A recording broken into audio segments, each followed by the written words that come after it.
We finally have some news to talk about in today's recap.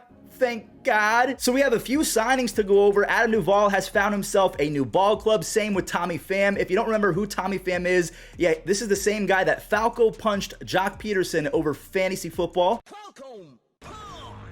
Trey Mancini has found himself a new club, as well as Brian Anderson. So again, a lot to talk about today. Now, before we get into the news, I'm going to start a little mini series. I'm going to be naming a random baseball player every single day until we reach 500,000 subscribers. So day one, let's go with Ronnie Belliard. I wonder how many random names we're gonna have to come up with. So if you guys could do me a favor, hit that subscribe. Let's get there quick. All right, enough of the YouTube stuff. Let's talk about Adam Duvall and the fact that he is going to the Boston Red Sox. And one thing that is very underrated about Adam Duvall is the fact that he's actually a pretty decent athlete. In 2021, I'm gonna show his baseball savant. Take a look at it, process it. Adam Duvall, he's a Gold Glover with pretty decent sprint speed. He was top 14%. He smacks the ball anytime he puts it in play. I mean, when he's not striking out. And if you guys want more proof, from 2016 to 2021, he was actually top 10 in home runs hit for any outfielder. He had 143, which put him in the top 8. Now, the problem with Adam Duvall, if we take a look at the on-base percentage, yeah, he's the only one with a sub 300 on-base percentage in the top 10.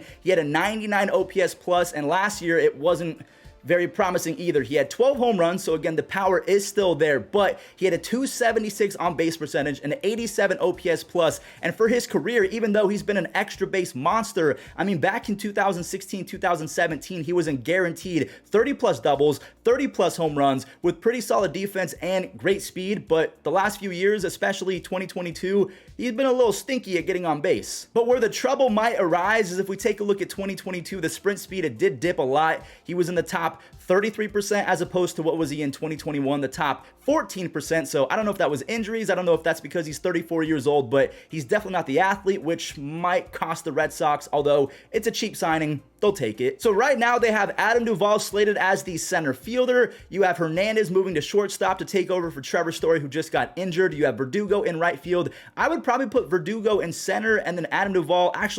Nah, I actually like this lineup right here, although I would move Tristan Casas up a little bit. Actually, this is not a bad lineup. The Red Sox aren't terrible. They also gave Jorge Alfaro a minor league contract. I don't think that the Red Sox offense is going to be that bad. Is that a hot take? All right, let's talk about Tommy Pham, the former Boston Red Sox. So Adam Duvall is taking the place of Tommy Pham, and then Tommy Pham, he's going to the Mets. Again, if you don't remember who Tommy Pham is, he's this guy.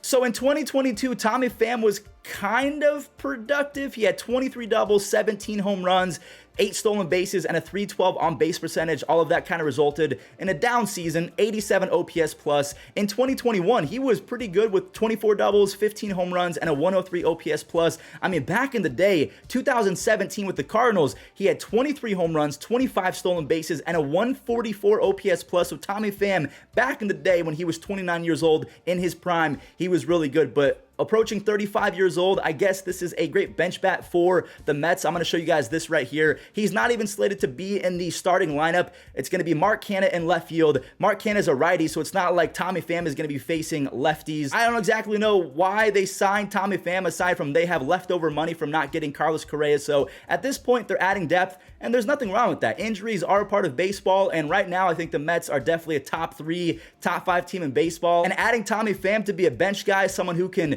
give Starlin Marte a day off or Mark Canha a day off, or be a DH if Daniel Vogelback is facing a lefty. I don't know, I guess adding depth, there's nothing wrong with that. As you guys can see, the Chicago Cubs have continued to have a pretty decent offseason in my opinion. So they signed Eric Hosmer, so we know that Eric Hosmer is going to be the first baseman, and Trey Mancini, he is going to be the DH going forward, which is actually a pretty good move. A year ago in 2022, Trey Mancini, he was still pretty good. He had 23 doubles, 18 home runs, and a 101 OPS plus. Now, it would have been better if he didn't go to the Astros, where his production really fell off. I will say, this Cubs lineup, if this was a 2019 squad where Cody Bellinger was the MVP and Trey Mancini had 38 doubles, 35 home runs, a 291 batting average, and a 134 OPS plus, this lineup would be a lot better. But if we take a look at it right now, Nico Hoerner, Dansby Swanson, Ian Happ, Seiya Suzuki, who is probably going to be healthier. At least I'm crossing my fingers. He's really good. You have Hosmer, Mancini, Bellinger. I like Christopher Morel and Tucker Barnhart. I'm not a big fan of Tucker Barnhart, not going to lie to you guys, but this Cubs team is a lot better than last year, and right now they have Patrick Wisdom slated to be a bench bat. I don't think that's exactly going to happen. I think that he still has a role on the team, but the Cubs, I'm not going to lie to you guys, they've had a pretty decent offseason, and then they just added Julian Merriweather, who was an absolute monster for the Blue Jays before getting injured. They have young prospects like Pete Crow Armstrong. I really like him. Brennan Davis. Honestly, I'm going to give the Cubs a lot of credit. Signing Trey Mancini, Eric Hosmer, Dansby Swanson, and Cody Bellinger. I hope that Cody Bellinger and Trey Mancini bounce back, because if they do, Cubs are going to be sneaky good. Again, don't go anywhere, guys. We have one more signing to talk about. Brian Anderson, the former third baseman for the Marlins. He has signed with the Brewers. So we know that Brian Anderson, back in the day, he was a doubles machine. And whether that was because Miami is a huge ballpark, in 2018, he had 34 doubles. In 2019, he had 33 doubles to go along with 20 home runs. He had a 112 OPS plus in 2019, a 116 OPS plus in 2020. Over the last 2 years, he has been a bit injury prone, but over his last 165 games, he still has 25 doubles, a 322 on base percentage. I mean, I know that he has a 90 OPS plus, but Brian Anderson, he's not bad, and he's only 30 years old as well, so going to the Brewers, it makes sense. And if we take a look at their depth chart, I do not think that Christian Yelich is going to be the leadoff guy, although he's still elite at getting on base. He almost had a 360 on base percentage in 2022. They have Adames, Tellez, they added William Contreras, Winker. I love Garrett Mitchell. He is one of the best athletes in baseball. Bryce Terang, apparently they have him as the second baseman over Keston Hiura, and you have Brian Anderson as a bench bat. So honestly, when you have a rotation of Burns, Woodruff, Lauer, Peralta, Wade Miley, and you have Devin Williams with Matt Bush and a bunch of other guys in the, I don't know, the Brewers are good too. So that does it for the signings. To end today's video, I'm going to roll a clip of Elian Soto, the brother of Juan Soto. He officially signed with the Nationals, and his swing, it looks pretty similar to someone. I don't know who, but you guys will probably be able to figure it out.